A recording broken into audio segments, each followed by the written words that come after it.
I think the main thing I've allowed myself to let go are limitations that I put on myself. Uh, there's a lot, as you mentioned in my bio, I'm very a versatile person. Even though I teach high school math, I'm also a minister and a writer and a speaker. But then I tend to have put myself in a box and limited myself in certain areas. And so allowing myself to kind of let go of those limitations, because a lot of times people see more things in you than you see in yourself.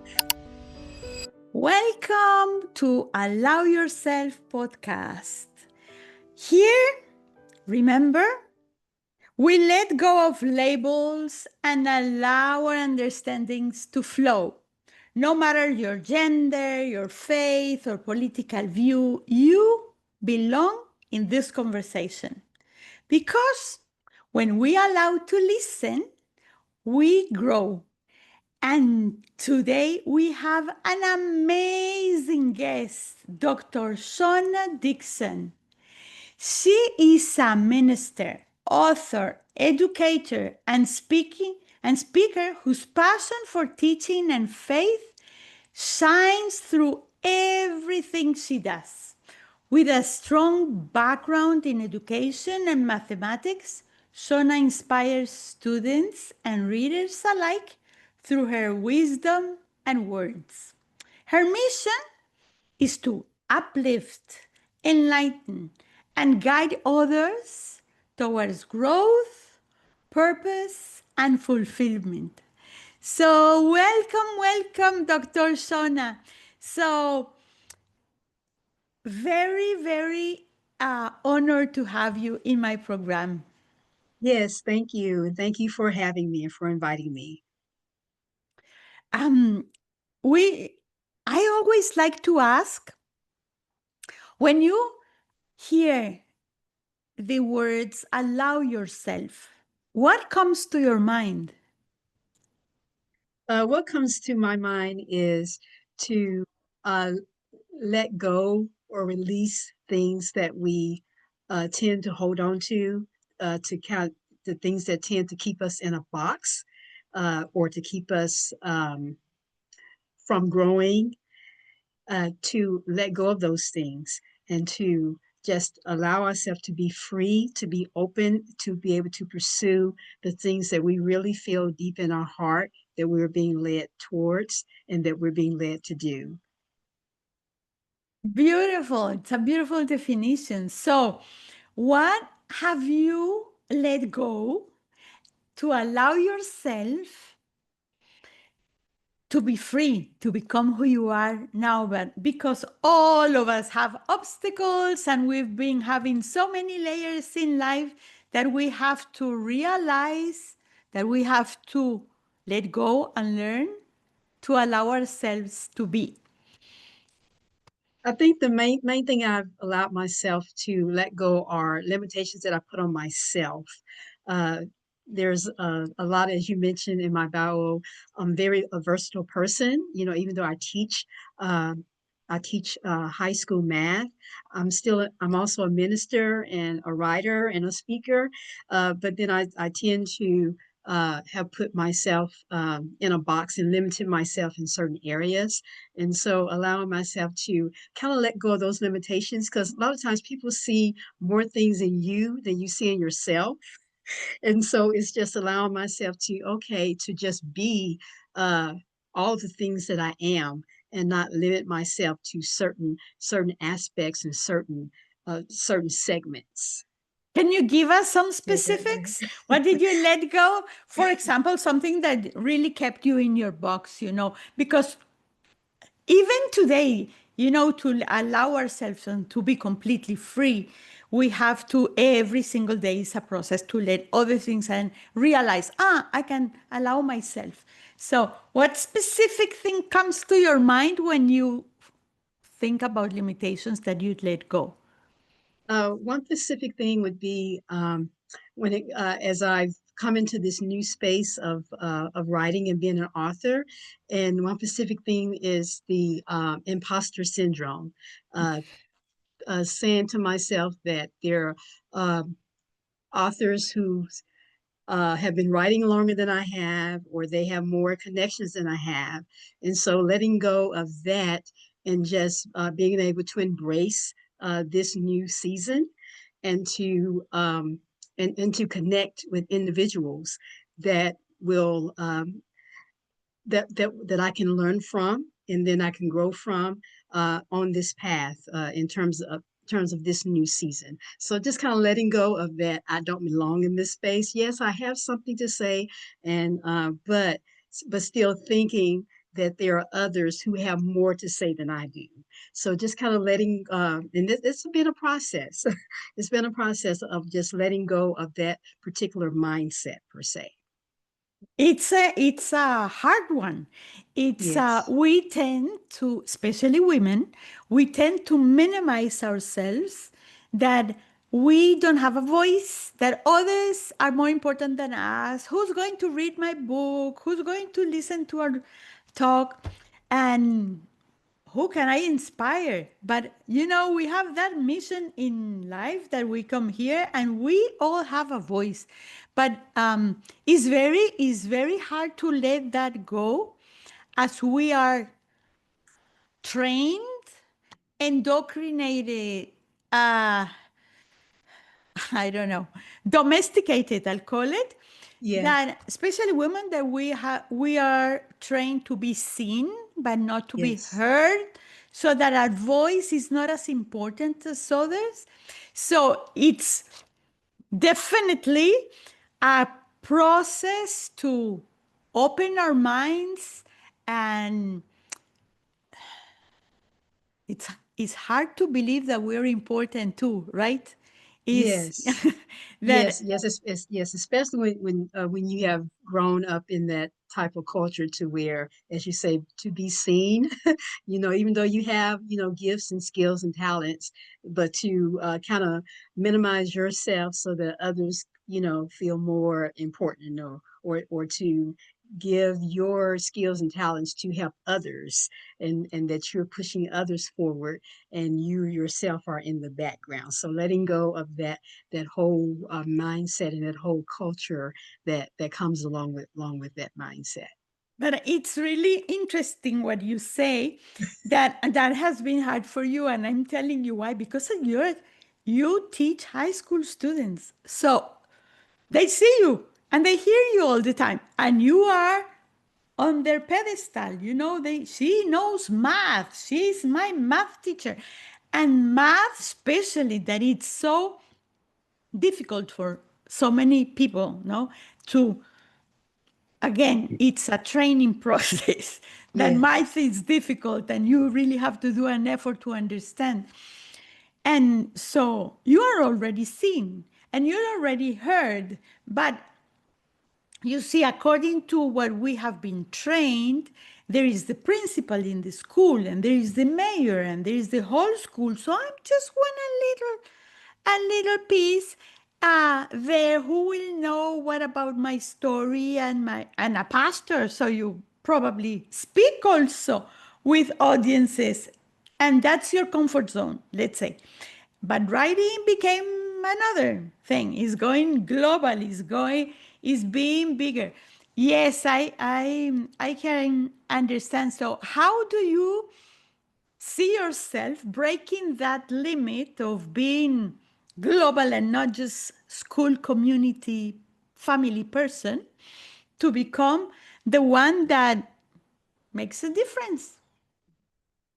Um, right now, it's one step at a time, one event at a time. As I go to different events and different book events, and I meet readers, and then just hearing their story and sharing my story. So breaking in that aspect of venturing out, just one step at a time. From my hometown to different other cities in my state, and then eventually, to other states where I'm at. So just one step at a time, as events come up, just tapping into those events and saying, okay, I'm going to go here, and when I go, and the people that I meet, and when I share my story, I'm sorry, I'm tearing up because when I share my story, then that leads them to share their story. So there's so many people that I meet and they say, "Oh, I have lupus too," or "My mom had lupus," or "My mom, passed away from lupus," or "I'm dealing with this situation or that situation," and then they can relate to what I'm sharing. And so just knowing that, even just, if I don't sell a book at that event, but just the fact that I got a chance to meet someone and share with them, and then be a listening ear for them, where they can share their story and be an encouragement to them as they share. Then that's where the minister part come in, where I minister to them, even if it's not about about what I've written, just about what they share that they're going through, that they're struggling with, and then I can share an encouraging word with them. So just that taking it one event at a time, one program at a time, one connection at a time, as I connect with other authors and other women who's in different businesses, and there's probably something that we can collaborate on with. So just one step at a time. Yes, because you make a difference with your story, as you say. You're an inspiration.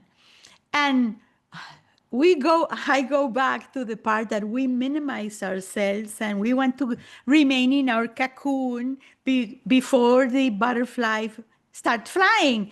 But Yes.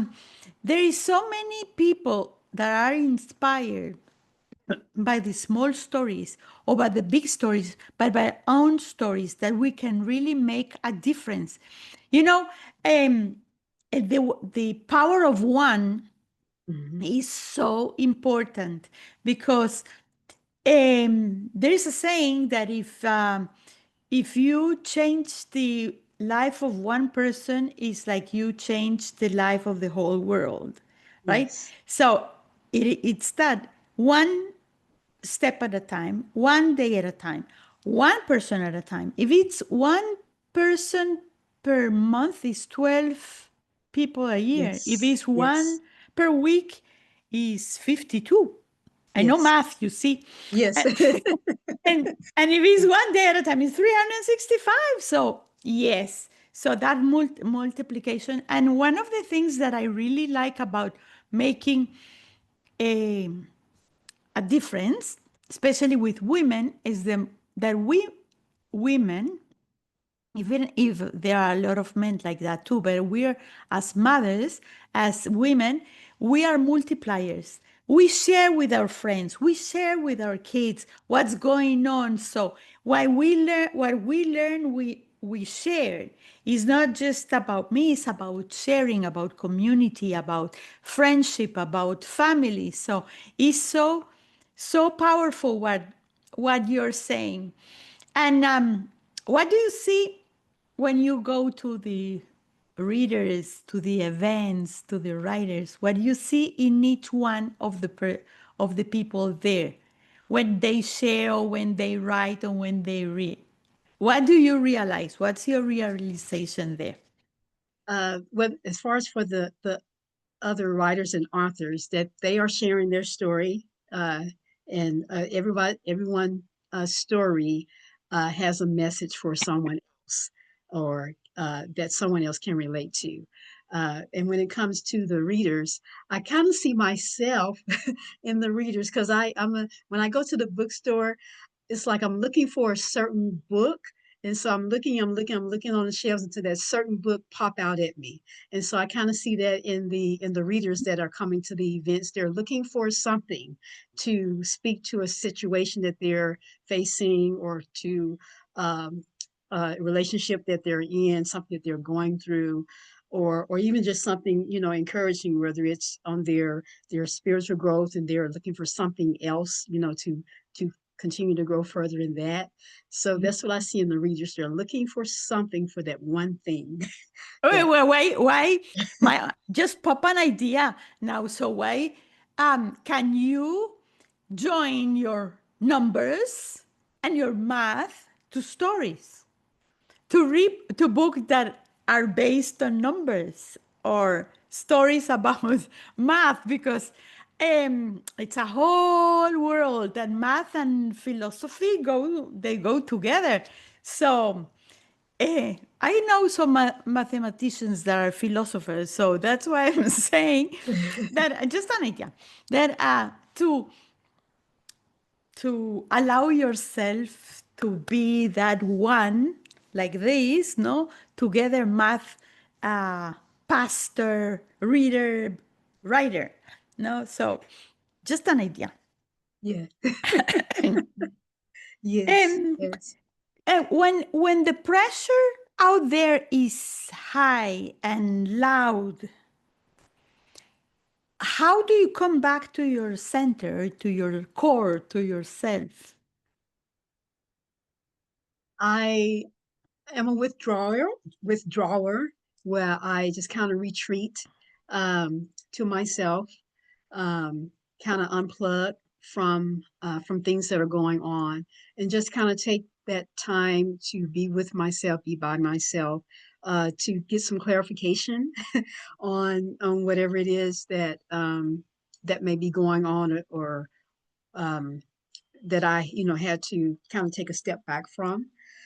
So that's kind of my mechanism, is just kind of retreat to be able to unplug and just get away from all of the noise to be able to get some clarification.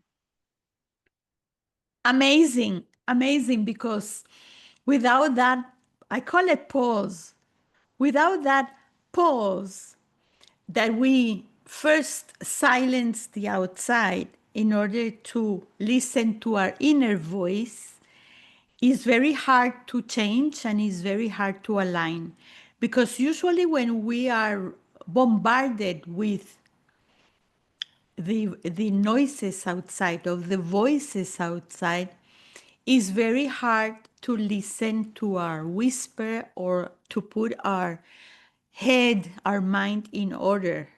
By the way, that's why one of the things that we sleep, one of the reasons that we sleep, right? That is to, I call it, to file all the thoughts in the files. And when there is a file, a thought that my mind cannot file, so I cannot sleep until I file it, right? So Yes, yes. so that's the importance, and that's a very, very powerful mechanism of a retreat by Hmm. yourself. Although you can do it with people, but to do it with yourself. And tell me, Dr. Shawna, it has it been a situation when you think that you couldn't do it, that let's say like it's like a failure, if we want to put a word, although I don't believe in failure, but that you just went through and you allow yourself to flow?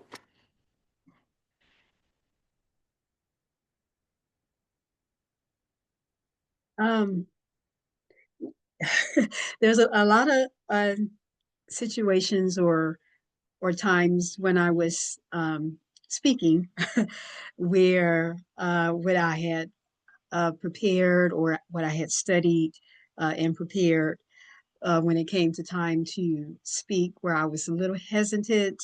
I was kind of having that self doubt, that second guessing, myself, of what I had written and what I had studied, and how I was going to share it.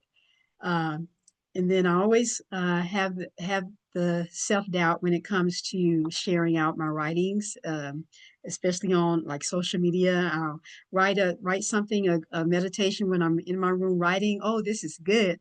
But then when I get to the part of editing it to be able to post it, then that's when the self doubt. Well, no, maybe I won't share, or maybe I start editing out a whole lot. To where I just say, oh, just forget about it. I'm not going to post anything. So those situations to where I have to go back to the first part of our conversation to say, no, this is something that if just one person reads this, it could be an encouragement for them for that day. So, for example, I just, had some mouse pads that I had purchased, and I was going to give them to this certain group of ladies. And so as I gave them to the ladies, she said, she read what was on the mouse pad. She said, "Oh, you don't know how much I needed that." Where to me, I was like, "No, I'm not gonna, buy it. I'm not gonna." But then I was like, "Yeah, buy it. Just give it, give it away." But then, and the person received it, you said, "Oh, you don't know how much I needed this," and so those type of situations to where I'm inspired to say something, to write something, to share something, but then that self doubt comes in, and then I have to press forward, say, "No, I'm gonna do it anyway." And if it helps someone, it does, and if it doesn't, then okay, then it was a lesson learned for next time. Very, very nice. I remember when I used to, I still do, but when it was more frequent, these doubts in your head, until I got to let's say a conclusion that if it's in my head is because I need to say it. It's like God is telling me something, or the universe, call it as you want. Yes, God, the universe, the higher force, the higher power is telling me something. I don't know why, but I feel to tell you. So, and I have had, I can tell you that I have had some weird dreams when say, please call your cousin and tell this and that. I said, why me? And I said, oh, okay. If they're telling me to call, I just call and say, I don't know why, but I just got this message for you. I don't know what it means, but probably it means something for you. No, yes, so it's so much easier, Dr. Shona, right? To say and praise others, like your students, and talk about how great your students are and how important they are. That for ourselves is like we become like shadows suddenly. Does it happen yes, to you that we don't allow yes, ourselves to praise about us? It's yes. like others have to do it. We cannot do it ourselves.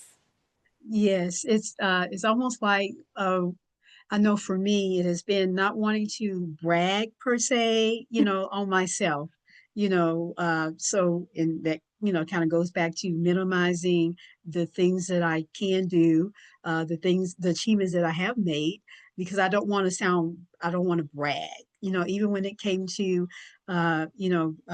putting out when publishing my first book.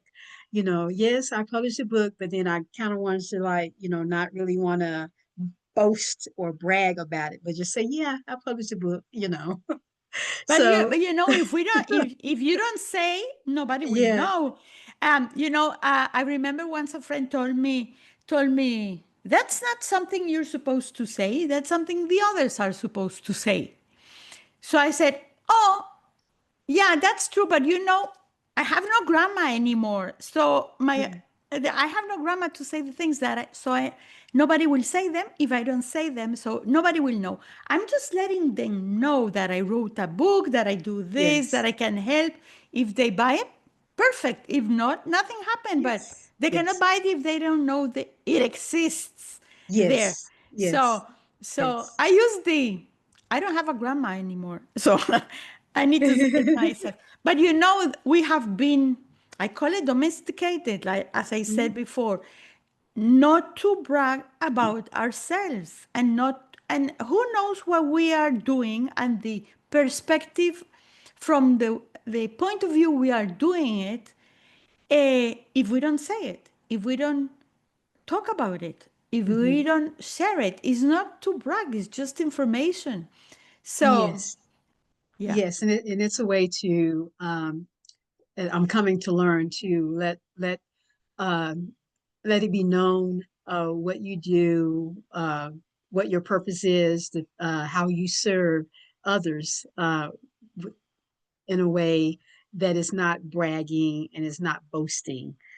So it's a way to. So I'm learning that, so that I don't feel that I'm bragging or that I'm boasting or being proudful, but that I am proud of what I have done, what I have achieved, and I'm sharing it with others and letting them know what I can offer, that can perhaps help them or be of assistance to them.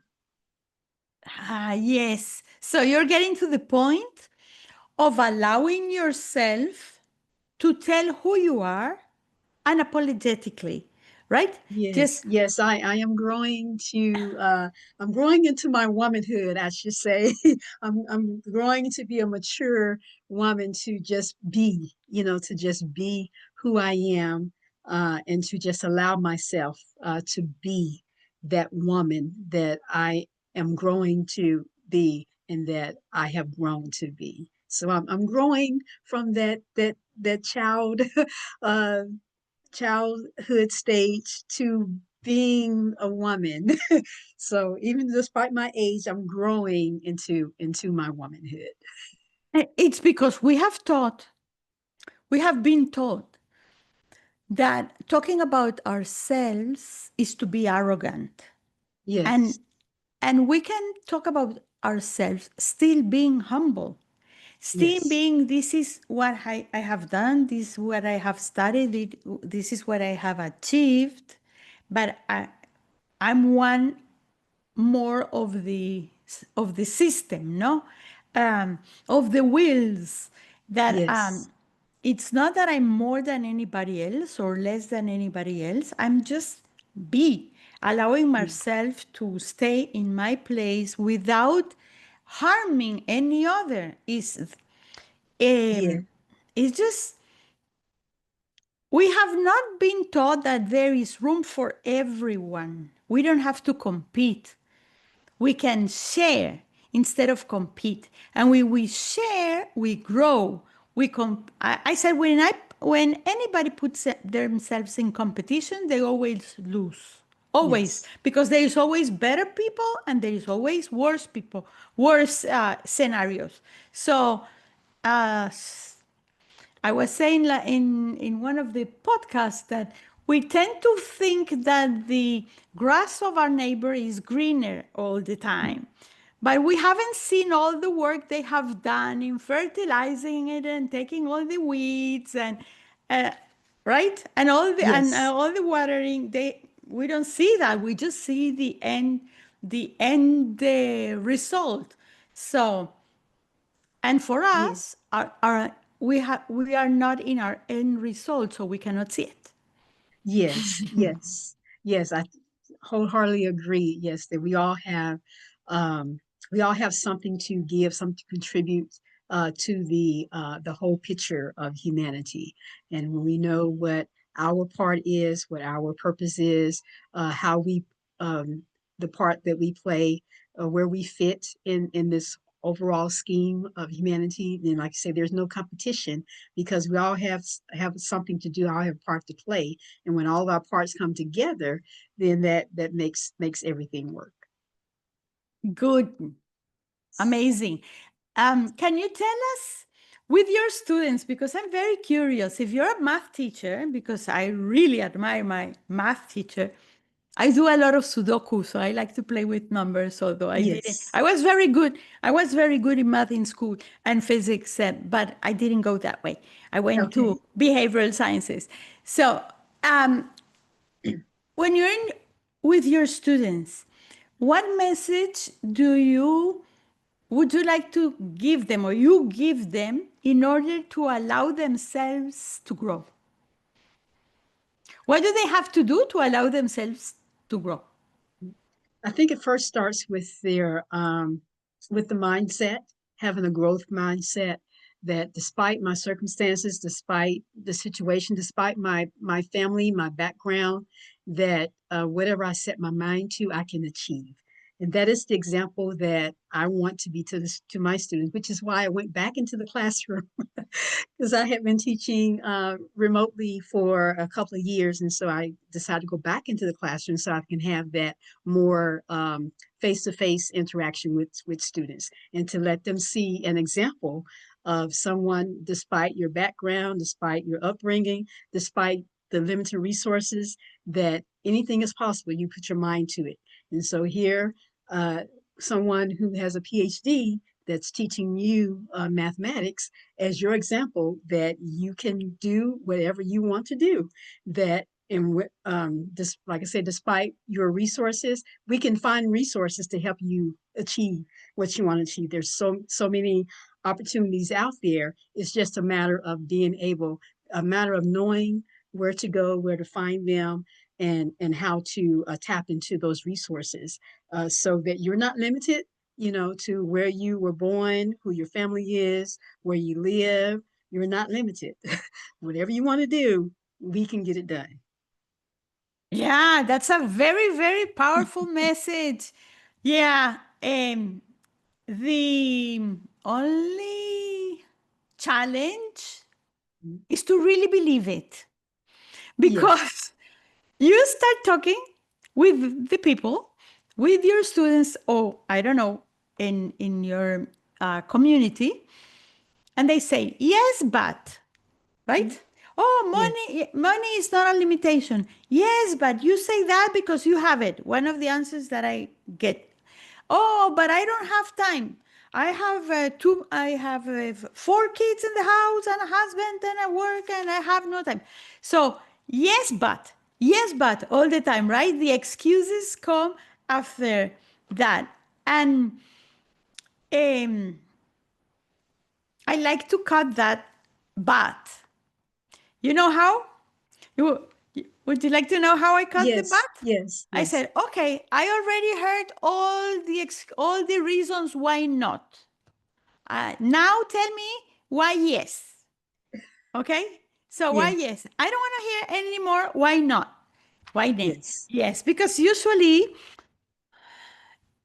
the bottom line is that we are scared of success, not of failure, because failure, we already know. We have failed a lot of times and we know how to come out of it. Yes. But success Yes. has Yes. a completely different name. Yes. Yes. Yes. Fear of success. Yes. So, Yes. how do you Because define success? To I see if you allow yourself to have success. yes, and that kind of goes back to the beginning of our conversation. Some of the when I say limitations of keeping myself in a certain box, because now that I'm in this new venturing to this new area, it's like okay, the so many things, so many possibilities out there. So is it the fear of success that it just might happen for me if I actually do and actually follow this path? And so, and that is one thing, fear of, because we don't know that path. It's an unknown. We don't know what's down the path. We don't know what we're going to have to face. We don't know what we're going to have to endure on that path. But so we would rather stay in our comfort zone, stay with what I know, stay with what I can do, versus opening ourselves to allowing ourselves to venture out and to pursue the those other paths that will lead us to what we consider success. And I consider success to be that I have achieved and accomplished what I imagine myself doing and being. So not just like, for example, I have my doctorate, so it was so I set out to obtain that degree. And so once I walked across the stage and got my diploma, to me that was success because I achieved what I accomplished to do. But then beyond getting that piece of paper was going back to having achieved more than what others said I could achieve, or more than what my background, my culture, my upbringing, my environment said that I was supposed to achieve. I was supposed to have this certain path in life, but that was not my path. My path was not what was expected of me based on uh, what the background that I came from.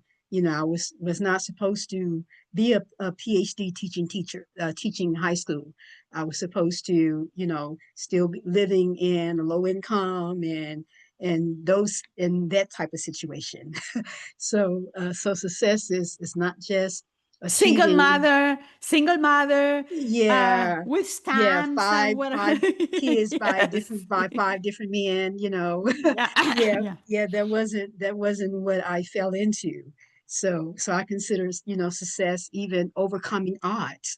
You know, in that aspect. So even not just economical odds or financial odds, but even in my case, could be health odds. Which is overcoming just different obstacles that that want to keep us in certain areas and not pursue the things that we know that we are capable of achieving. And can you imagine that you already have a doctorate and a PhD, and that you came out of the comfort zone of the pressure of your family and your environment, and you still, after achieving all that, right, are to success, let's say to the next step, because we don't know what we don't know. But for a lot of people, you are really a light, you're really an inspiration of all the road you already achieved. But when we all have already done it, okay, I can tell you, when I was a really rebel teenager, probably child too. Okay. I question a lot. I ask a lot of questions. My curiosity was above average, let's say. And I remember when I was like 16, I asked my father, "What are you expecting of me? Right? What are your expectations?" And he said, he said to have children and get married. So I answered in that order. No, because he said having children and get married. So I said, in that order. So he said, no, no, no, no, not in that order. But, it wasn't expected for me to study, to graduate, to have a business, to evolve, to change completely. I reinvent myself like 10 times. I work a lot with men and until I get here. But even when we are in this position that we already achieve it, it's hard for us to see what we don't know, because we don't know what we don't know. So Yes. we would like. That's why I think the inspirations, people like you, that we can focus on a role model. What How can we do what she did or what she's doing, because instead of seeing myself what I'm not, is to get inspired of what I am seeing, right? So who's our role model? Where do we want to get to allow ourselves to be? Because at the end of the day, when you were telling me about the stories of the readers and the writers, and how you are one networking and getting into a new field that I am too. um, I remember what they used to tell me. An uncle used to tell me about the principal in school that I was very afraid of to get there. So he said, when they call you to the principal office, you just have to imagine that he is sitting on a toilet with the pants down, because he Yeah. is human as you. Doing He's just like doing, you. yeah, doing exactly. He goes to the bathroom exactly like you. He's not in Yeah. that pedestal like he's uh, Yes. uh, um, extraterrestrial. No, it's here, right? So it's very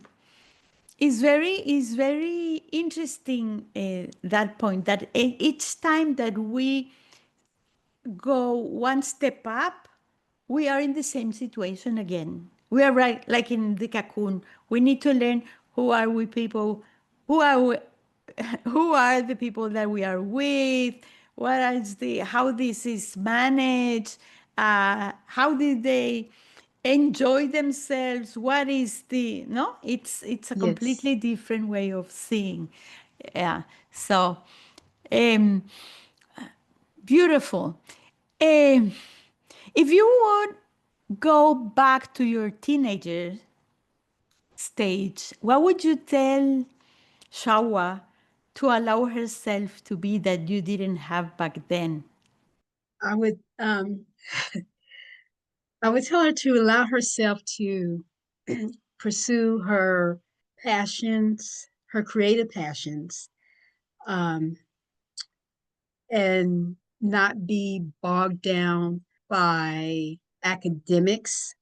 So, okay, put it this way. So, Because academics was like a high focus for me, because I knew that education was my opportunity. And so the creative side of me, I did not pursue a lot, or I didn't feed it a lot. So I would tell her to do both. I would tell her to do both. Um, yeah. Allow yourself to do both, not just one. Yeah. Yes, yes, Beautiful. Beautiful. yes. Yes. You know, I before we finish, I would like to ask you in one word, what are you taking from this conversation? Permission. Permission. Beautiful. You know, just so thank you. Thank you very much for sharing your heart, your journey, your wisdom with us today. But before I go, is there anything else you would like to say?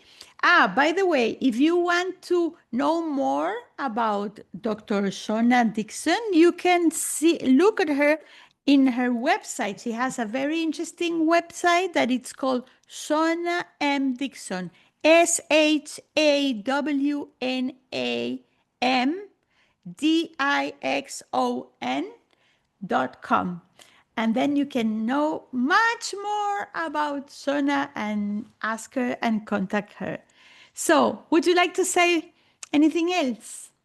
Yes, thank you for having me on today to share with your listeners. And I do want to uh, just say I've received so much in terms of allowing, and that's why my word was permission, to Yes. allow and um, to not be so confined and intimidated by the things that we limits that we put on ourselves, but to allow ourselves to be to be all that we are in everything that we are to others. And I just again want to thank you for having me on today. And I do wish everyone well on your journey. Thank you. That's beautiful. We are what we allow ourselves to be at the end of the day, right? And this conversation is a powerful reminder that allowing ourselves isn't a one time decision, it's a daily practice of courage, of grace, and self trust. So, for everyone listening, may you give yourself permission, using Shana's word, to take up your space, permission to rest, to listen, and even to begin again, and to become really what you're meant to be. So thank you, Dr. Sona. For me, it was a great pleasure to have you here, and hope to keep in touch and see you next time.